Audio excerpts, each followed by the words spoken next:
All right, this week we're going to talk about something really exciting once again. We're going to talk about the 12 dumbest things that you can do when you're filing your tax returns with the IRS. Not counting burn it. I don't know how exciting they are, but we'll see.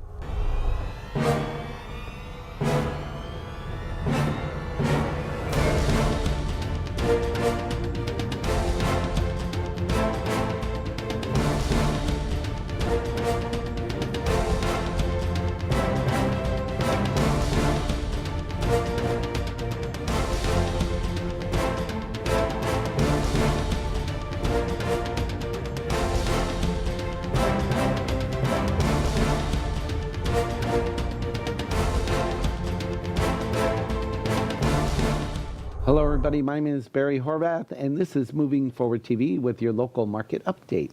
And I am DeLynn Gaston. Thank you so much for joining us today. So, like I said, I'm not exactly sure how exciting these, but apparently It's tax season, and a lot of apparently people are getting refunds. What's we not exciting Americans about that? make lots of dumb mistakes on our tax returns filing, which causes major delays. Yes, it does. You know, when you think about, the billions of people filing tax returns and stupid, silly little mistakes that are going to cause, major delays, it's just kind of mind-boggling. Yes, it is. So we compiled... We came up with a stupid list. Yeah, we compiled a list that is from the IRS, and these are all the dumb mistakes we all make. So clearly, this is why I hire tax professionals to do my returns, so I can't be called stupid.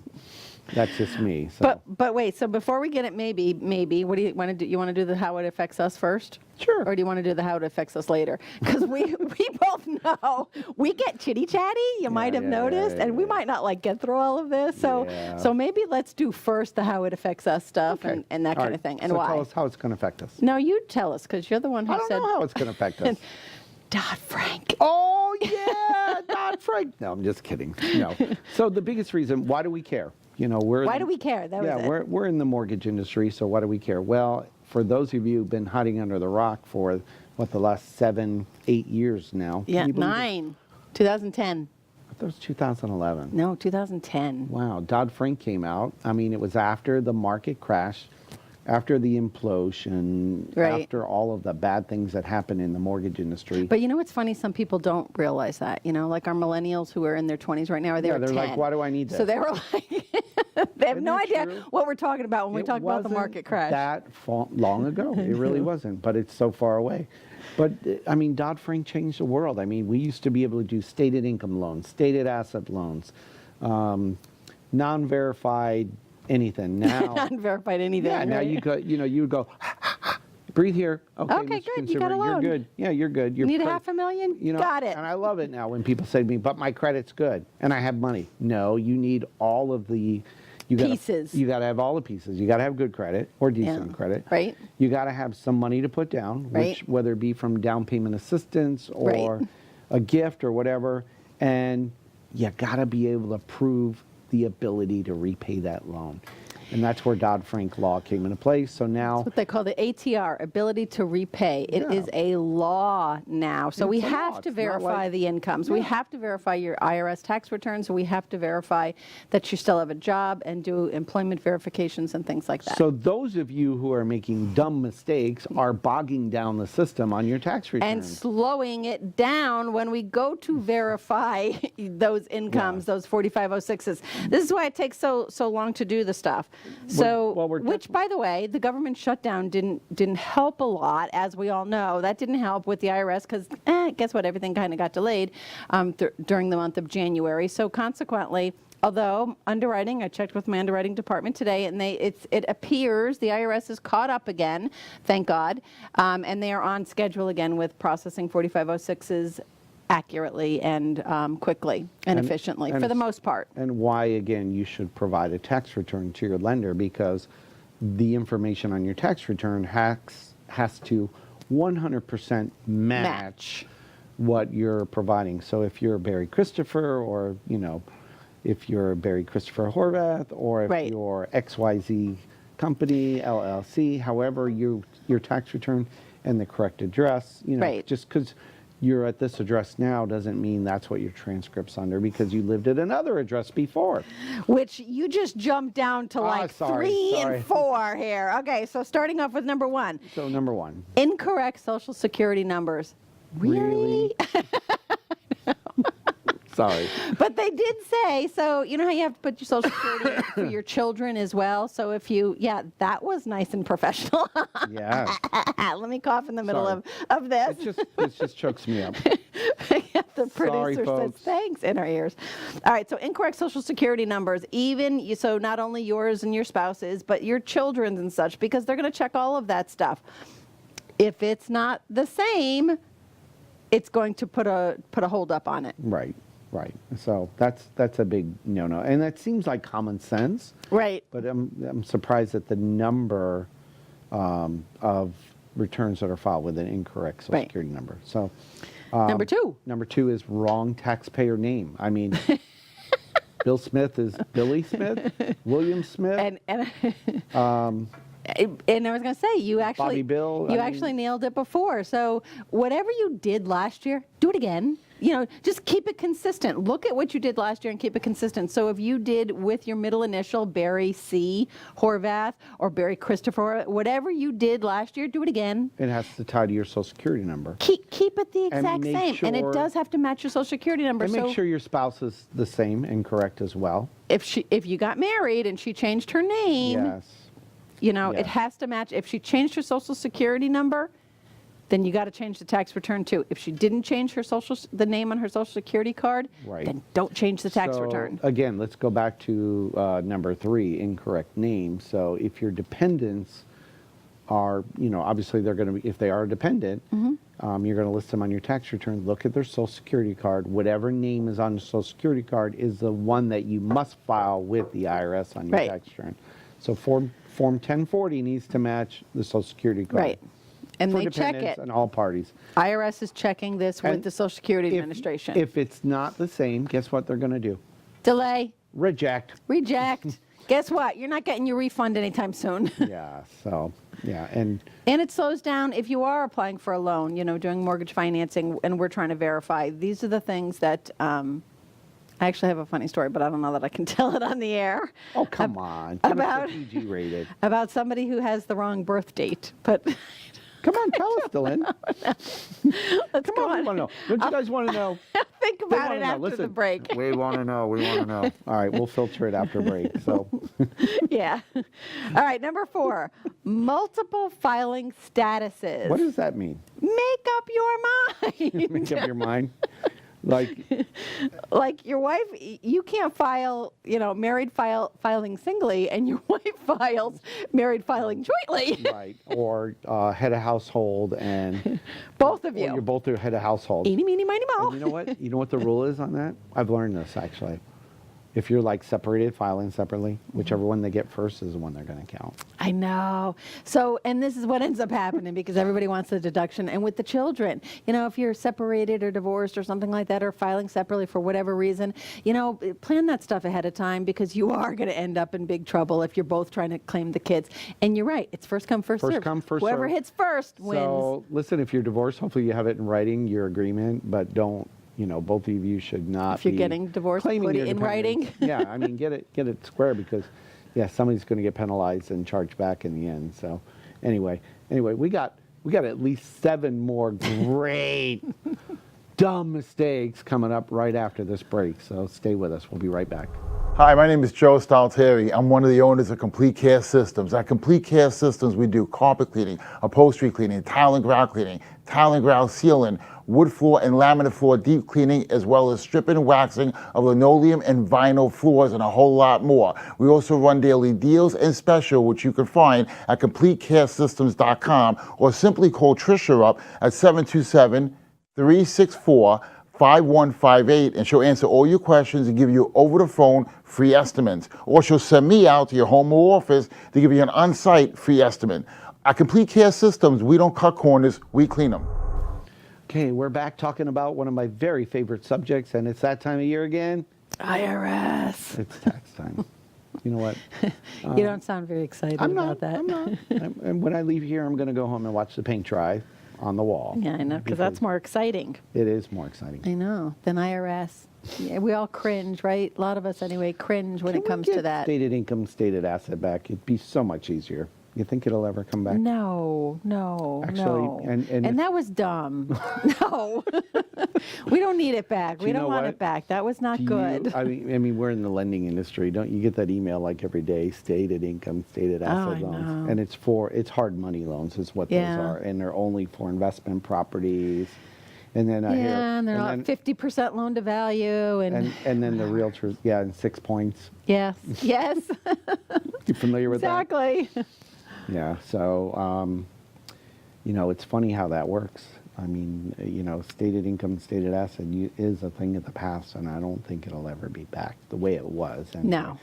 And it shouldn't, the and way it was. And I've had real estate agents ask me, "Oh no, I heard it's coming back." No, it's You're not. wrong. And I hope it's not, because quite frankly, and I've said this so many times on the show before, I've been lending well over 30 years. We know that. So even before the days of subprime, that was what's called subprime, where they didn't verify anything, stated income, stated assets, stated everything. Stated everything. So I've been lending since before then, where we had to verify the tax returns and we had to verify your income, and except we didn't really do, tax returns and W-2s and things like that. We actually sent a verification of employment form to the employer, which we still do today as well, have them fill it out with what the income is, and except it was in the mail before, and then they'd put it in the mail and put it back, send it back, which is why it took 60 to 90 days to do a loan before, because Right. everything was done snail mail. Right. Now Like the everything's IRS. electronic. Everything's electronic now. Except the IRS. Didn't you want to mention that too? When it comes to the IRS, they will never call you. Yep. So this is our security tip of the week. Yes. So the IRS will never call you. So you know what's so funny? I got a call last week, and it came from me. Have you gotten Oh that? yeah, no, you told me about that though. So now they call you, and it comes from your number. So I'm like, so they find your number somewhere online, and they have a system where they can actually call you. So of course, And it was a robocall it's a for robocall. IRS something one, or another. I've gotten two. I got one from Microsoft that says, your account's have to upgrade endangered and you're in trouble, and we're going to take your birthday away, and blah, blah, blah. I'm like, oh, I'm so scared. And I just want to hit one because I want to play with them. But I'm afraid that I'm going to be like, someone's then going to it come get me. spams out to a whole bunch of other. Like they're all like, play with this guy, mess with Yeah. him. But if you get a call from yourself, you're going to answer. So I answer, and there it is. And one is from the IRS, and the IRS will never call you. They will only notify you by mail. Did I mention that? Snail mail. Snail mail. They will not email you either, right? It will be a hard letter in the mail. No matter how So- much you beg them to please send your transcripts via email to you or via fax to you, they will not. They will only put it in the mail. And if they're making an inquiry about you, it will only come in the mail. So, Right. So don't respond to these scam Yes, calls please, and please, say please, we're going to please. settle your debt. It's crazy though. I mean, cyber know. scams are. I know. That's a whole nother show. So, and we could probably add that on, people who get like scammed from IRS Yep. stuff onto the list. But anyway, so continuing on with our list. So failing to sign your return, believe Really? it or not. So Sign it. You know what's so funny? You can do electronic signature, but you have to sign it. And everything can be done now. Click, click, click. If you're, if you're filing through a preparer professional, you can electronically sign. Yep. There's no reason for it, but I can see where. Husband and wife do it. I do the taxes, Yep. and I do them, and I sign them, and I think I'm done, and then I put And it I off. think that's exactly what happens, I think. And then they figured it's joint, so as long as one of them is on, and they put it in the mail, and they send it in, and Yep. the second, the second person or the spouse didn't sign. Yes, that's That's what they're talking about. That's an issue. So- Apparently comes up a lot. next issue. Math errors. Math. Yeah, so another great way, and I know there's all these great programs out there online, and a lot of people use them, but there are people that do things the old-fashioned way. And if you do it the old-fashioned way, another great way to have your return rejected is number 6 on our list, a math error. So check your math, and I would suggest having, not you just check it and double-check it, but maybe have someone else look Right. at it and say, hey, can you add this Use a up? Check it calculator. out." Yeah, use this. We all have calculators on our phone now.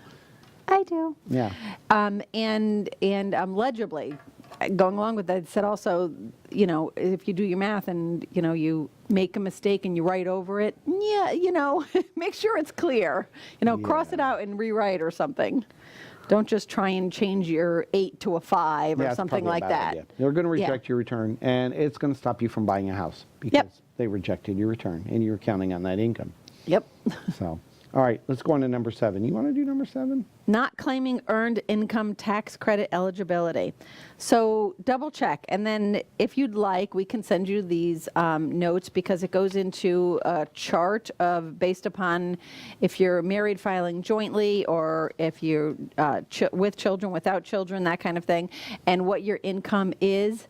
And between this, and then you get so much credit. So if you don't already know it, again, on the IRS site, it's good, but people do that wrong as well.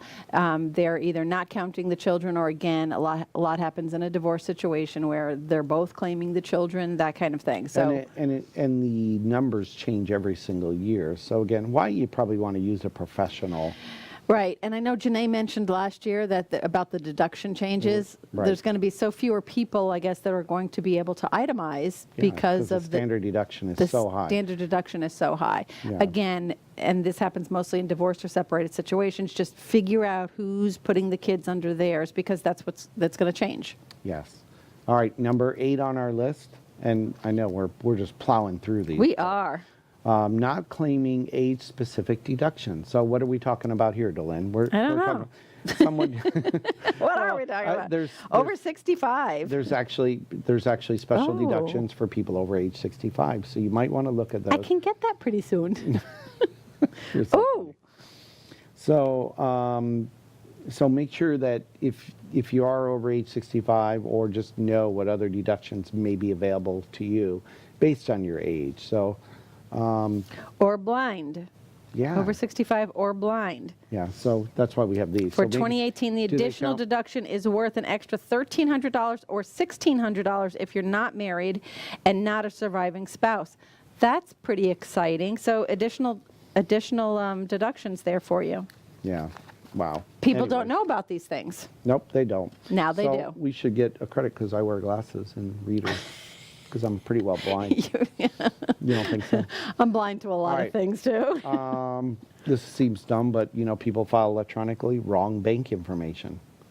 Yeah. That can cause another delay, so you're not going to get it. So, boom. All right, we're going to cover a couple more of these. We got to take a quick break though. We'll be back though right after this.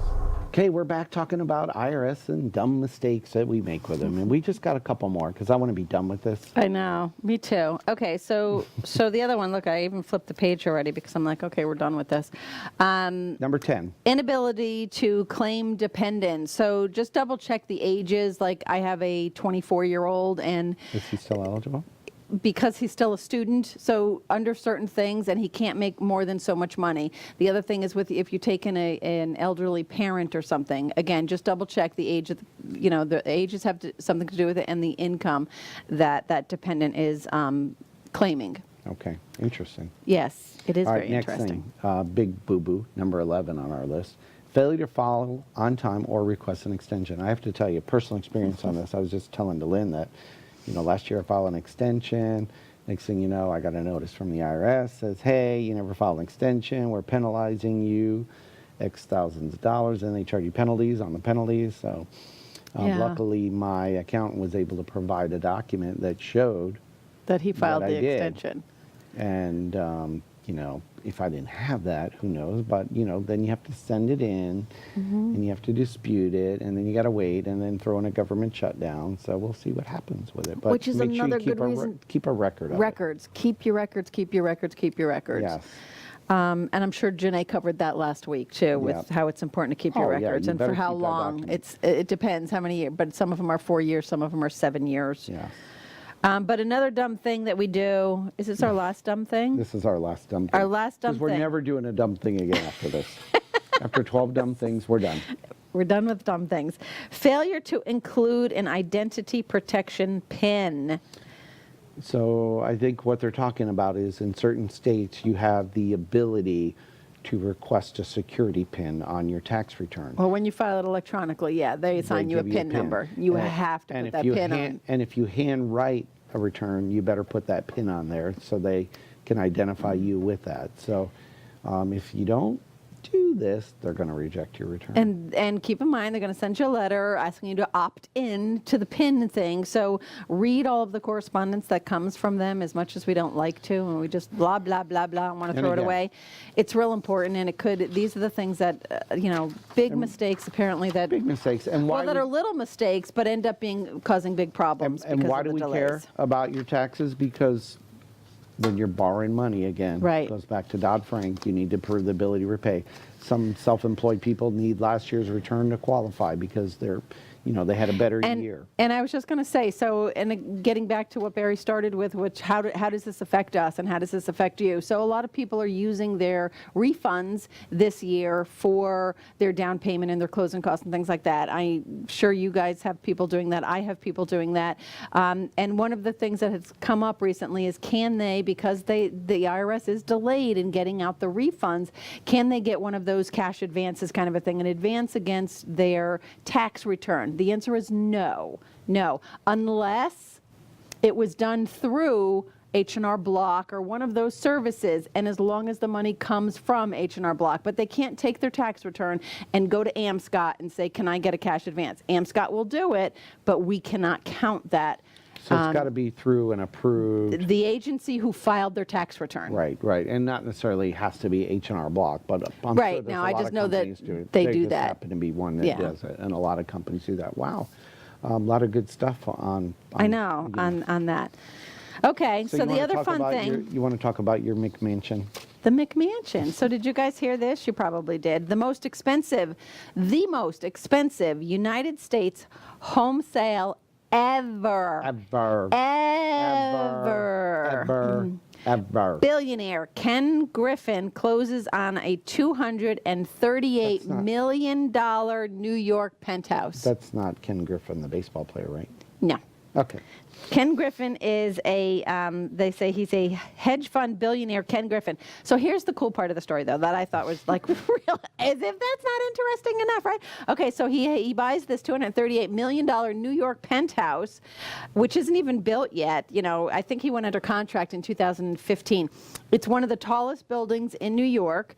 It's the high rise. I'm going to guess he has the top with the view. But here's the funny thing. So I don't know, what did they say, a month ago or something like that? He also spent $122 million on a London home that is close to Buckingham Palace, and that was the highest price paid in the British capital since 2011. Wow. I just want to be like this guy's cat, I just... I will be allergic. Should we go to the London house or should we go to the New York penthouse today? I'll be allergic to you if you become his cat. I'm just saying. Can you imagine? You know what? That's so hedge funny. fund. So Yeah. become a hedge fund person. Wow. Lots of good stuff there. Lots of big money there. All right.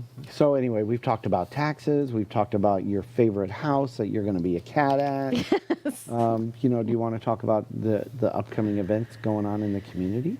Well, before we do that, I do want to say, teaser. So there's some good stuff coming up. There's a new program that a lot of you have heard about. I know. That's right. That's You coming wanna out. update. HHFDPA, blah, blah, blah, blah, blah. Blah, blah, blah, blah. Hardest hit funds for down payment assistance. And Hillsborough County and Pasco County, there's only 5 counties in Florida that are being awarded these funds, and Hillsborough and Pasco are the counties in our area. And So are we heads up. considered the hardest hit? Is that why? I didn't think so, but I'm thinking probably more. And I do know there's going to be restrictions. We're not getting more information until March 4th, and we will keep you posted, of course. But I do know that there's income restrictions and there's zip code. You get more money if you're in a certain zip code, So those of you as opposed to that other don't zip necessarily codes. have down payment and are unable to get seller concessions, that may be another option Right. for you to consider. But there's always, you got to fit into that box. But You have to fit into that box. So maybe over, the other side of the county, the east side of the county, where it did get hit, the hurricane did hit harder Right. than our side. I don't know. Maybe they'll get more money than. Interesting. Right. But of course, So we'll always update we'll keep you on posted. the latest programs and what's going on with that. And there are there are other programs out there for down payment assistance. So, Yeah. okay, let's talk about upcoming events. We got a couple. We have anything going on? Yes, we do. Let's talk about our Lunch and Learn coming up on March 12th. Lunch and Learn. This is going to be one you don't want to miss, folks, because it's going to be the man who is the head of IT in the Pasco County. Mr. Jameson. Yeah, he's actually going to, and that's not the whiskey Jameson. Mind you. He's actually going to talk about the new, they got a new mobile app coming out. Oh, cool. You know, for those of you in real estate want to look up and do record search, you know, he's going to educate. That's what people have been asking for. Right. How do I get to use the county website better? And he's the guy that's in charge of it. So who better to bring?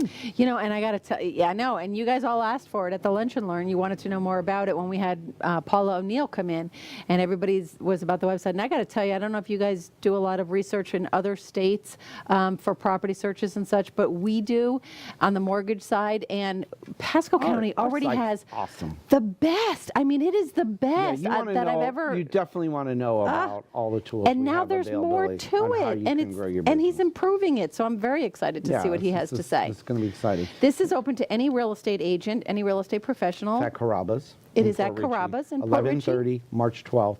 Be there, be square. RSVP with us. Let us know. Let It's us on know. We need a Facebook. head count. Yeah, find us on Facebook and go on that page or send us an email. Or just call us or text call us, us, you know, yeah. either one of us. But if we're in the show, we can't answer.